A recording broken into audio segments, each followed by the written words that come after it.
जय शिवराय भावांनो. तर आज आपण श्रद्धांजलीचा बॅनर कसं बनवायचं ते आज आपण या व्हिडिओमध्ये बघणार आहोत. तर सर्वप्रथम आपण एक डॅशबोर्ड तयार करून घेणार आहोत.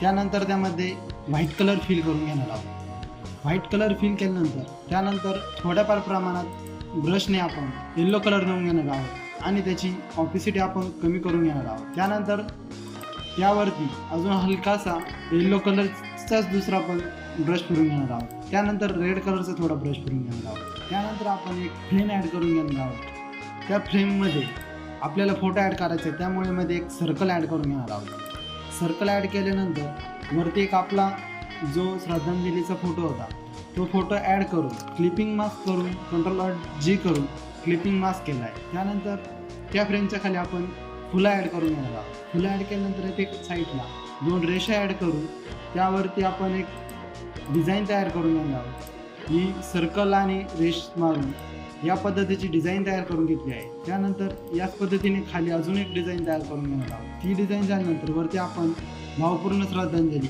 हा टेक्स्ट टाईप करून घेणार आहोत. हा टेक्स्ट आपण श्रीदेवी 1009 या फॉन्टमध्ये टाईप केला आहे. त्यानंतर त्यावरती आपण एक टेक्स्चर ॲड करून घेणार आहोत. टेक्स्चर ॲड केल्यानंतर आपण येथे एक समईचे जे PNG होता तो ॲड करून घेणार आहोत. त्यानंतर खाली दशक्रिया विधी हा टेक्स्ट ॲड करून घेणार आहोत. त्यानंतर या साईडला एक शेप घेणार आहोत.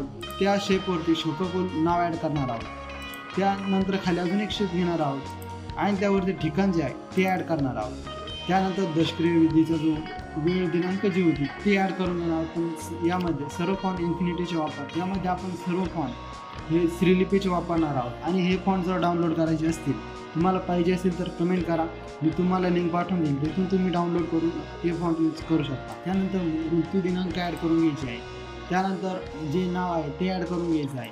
त्यानंतर इथे फोटोच्या फ्रेमच्या खाली आपण दुसरे फुलं ॲड करून घेतले आहे. त्यानंतर खाली ज्यांचा प्रवचन आहे त्यांचं नाव ॲड करून घेतलं आहे. त्यानंतर शोककुल पण ॲड करून घेतलं आहे. त्यानंतर वरती एक वाक्य पण लिहून घ्यायचं आहे. त्यानंतर प्रवचनकार नाव ॲड केलं आहे. जिथे प्रवचनकाराचं नाव टाकलं त्याच्यावर प्रवचनकार ॲड केला आहे. त्या शेजारी एक शेप घेऊ, त्यामध्ये प्रवचनकाराचा जो फोटो आहे तो आपण Ctrl+G करून क्लिपिंग मास्क केला आहे. त्यानंतर खाली एक येल्लो कलरची शेप घेऊन त्यावरती ज्या परिवार आहे त्या परिवाराचं नाव आणि गाव ॲड करून घेतलं आहे. त्यानंतर आपण याला एक रेड बॉर्डर ॲड करून घेतली आहे. त्यानंतर ठिकाण टाकायचं राहिलं होतं, ठिकाण ॲड करून घेतलं आहे. तर अशा सोप्या आणि साध्या पद्धतीने तुम्ही श्रद्धांजलीचा बॅनर तयार करू शकता. तर असंच नवनवीन डिझाईन शिकण्यासाठी व्हिडिओ लाईक करा आणि चॅनलला सबस्क्राईब करा.